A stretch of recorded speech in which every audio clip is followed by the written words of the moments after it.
Okay, welcome back. Don't ask me why we're trying X-Men. I guess I did Bible Adventures finally, and I played the Noah's Ark game, and I actually enjoyed it. And one of the points I was trying to make, perhaps I didn't articulate it well enough, was that for all the scorn that a game like Bible Adventures gets, because it's easy to punch down on being an unlicensed game by Wisdom Tree, and it was, made by Christians, that, it's a bad game. It's actually not a bad game. It's pretty the point I was trying to make is it is a competently made game. Modeling it after Super Mario Bros. 2 USA was an ingenious move. It sold really well. It plays fine. It's not the greatest game, but it is a game and it does work. But now we're looking at Marvel's X-Men by LJN, and this is an example of a bad game. This is a game that does not work, is not fun, has a license, a very popular license. This is obviously well before, the comic book film craze. Where was X-Men in the late 80s, early 90s? Back then. It was also before the Saturday morning cartoon. But the comics were still fairly popular. Might have been right around the time it was about to explode with stuff like the Marvel Masterpieces cards, the action figures by Toy Biz, which, I loved. The Marvel Masterpieces, by the way, if you don't remember those were fantastic. The artists really got a chance to showcase their stuff when they drew those Marvel Masterpieces cards. Some of them were phenomenal. And of course, the artists back then were afforded a lot of liberties. They would draw like Psylocke and She-Hulk with huge boobs. It was incredible. So I really miss that. Nowadays, forget it. That's all in the past. But X-Men. I wonder if this is around the time. It's close to it. We'll go ahead and talk about what I'm going to pin in the comments. It's going to be a link to Pryde of the X-Men, the X-Men pilot that did not get picked up. The one where Spider-Man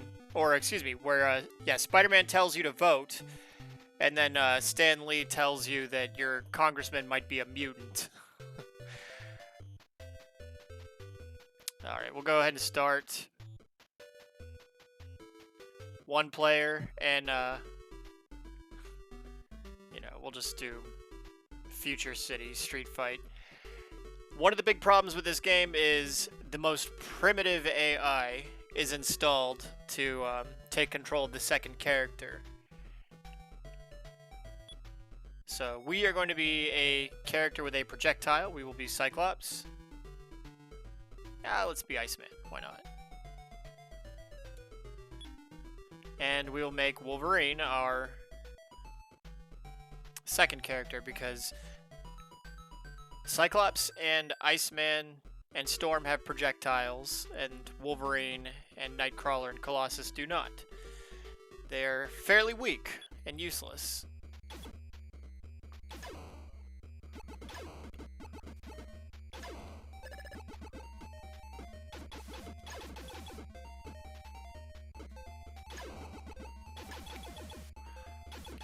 And this is X-Men. It is not a great game by any stretch.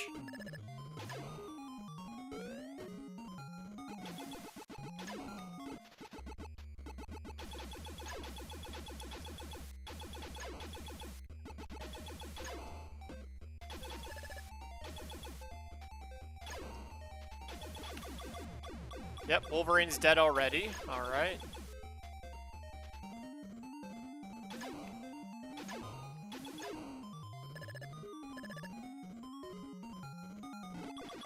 And I'm dead already. That was stupid. Alright, so we will be Cyclops.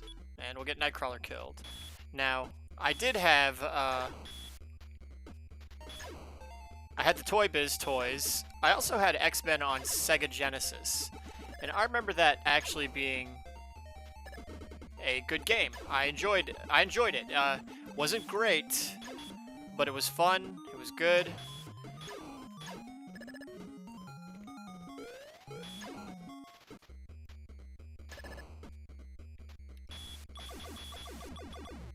Okay, Nightcrawler's dead. Oh.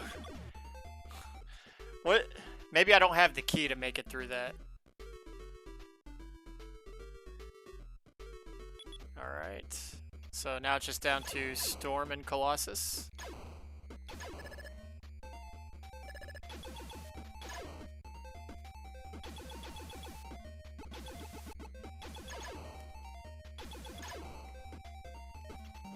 Oh, you can run. Okay, maybe I was supposed to run through the door.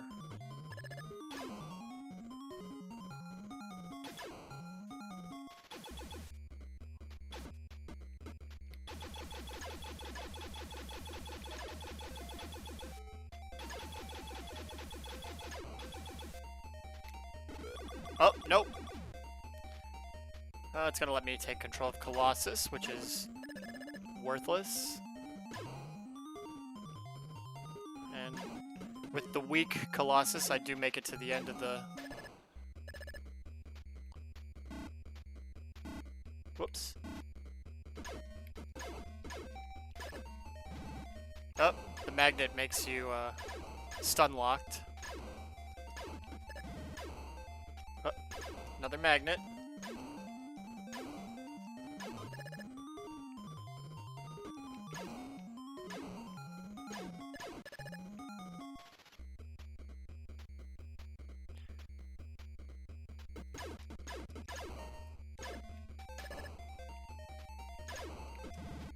Ugh.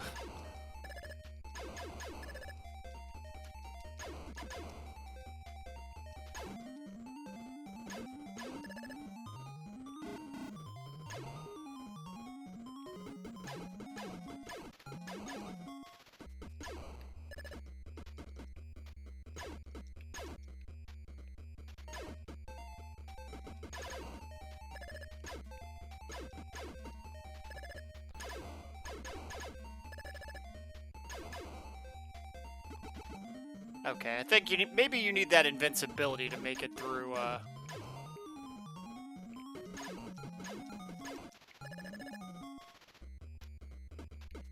This game is generous with the power-ups, but that's about it.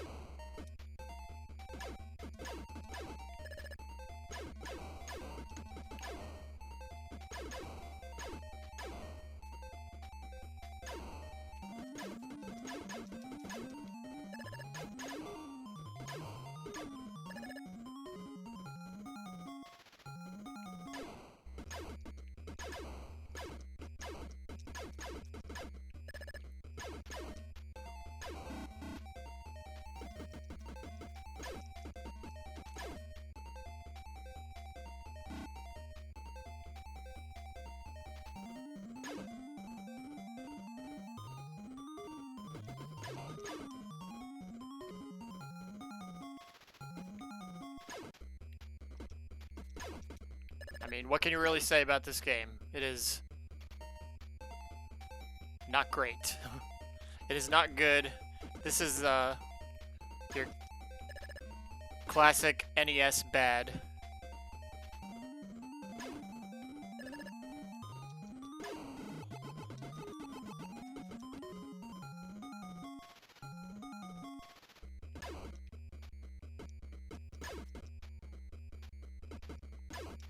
Now, just getting back to Pryde of the X-Men.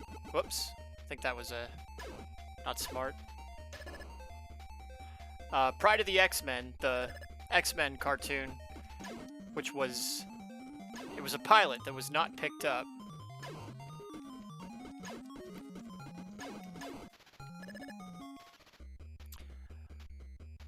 I actually really like Pryde of the X-Men, and I personally think it had a lot of potential. Obviously, it wasn't completely a one-off thing. There was, let's see. Do I take this teleporter?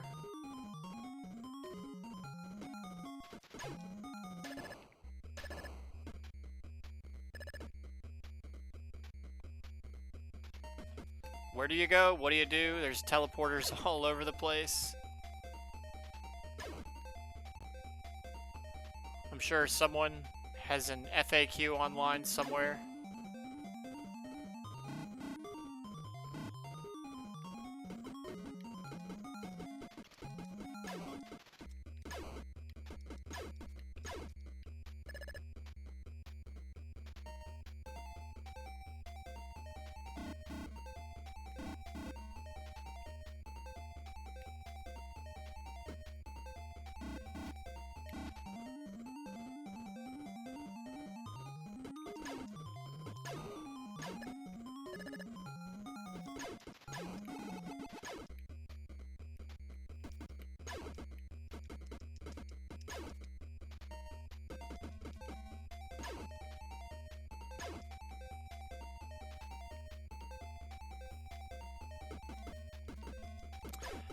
We did get the arcade game, the Konami arcade game X-Men. Everyone remembers that. The huge 6-player deluxe mega cabinet.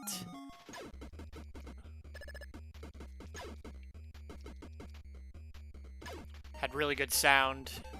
That was based off of Pryde of the X-Men, and it's the part. If you've seen the Pryde of the X-Men cartoon, and if you haven't, I recommend you check out the link. I know it's not perfect. Everyone likes to pick on the fact that Wolverine, who's Canadian, has a Australian accent.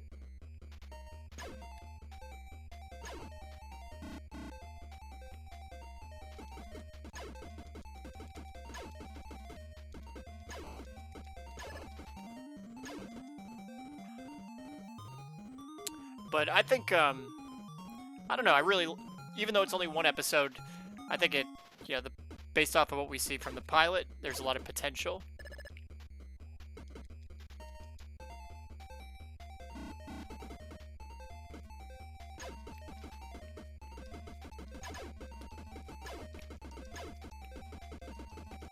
I'm just about dead, aren't I?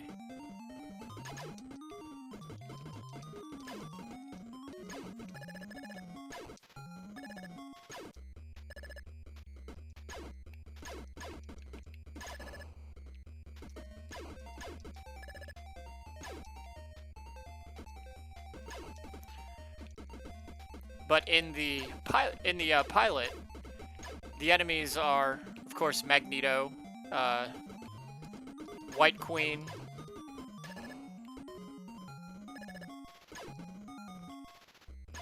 Juggernaut, Blob,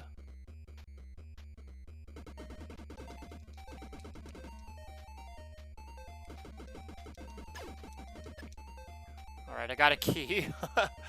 No idea what I'm supposed to do with it or where I'm supposed to go. I do know I'm getting my butt kicked, though. Whoops.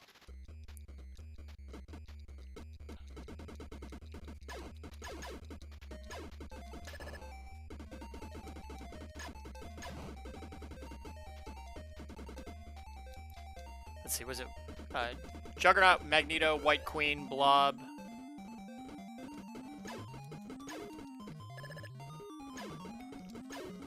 Pyro,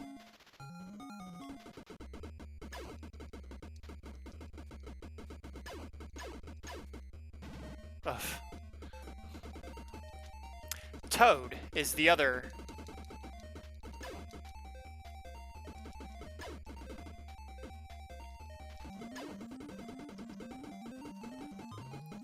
But in the game, they include Nimrod and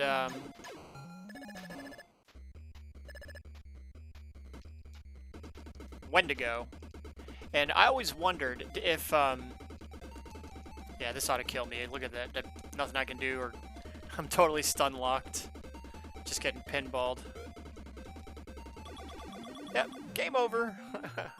And that's X-Men. What a terrible game. I always wondered if the Konami team that came up with, that did the X-Men cabinet, did they have access to like concept art for future episodes or animation cells or something to indicate that there were going to be episodes where Wendigo and Nimrod were going to be enemies? Sentinels as well. The Sentinels were like the common enemy, and those alligator-like creatures.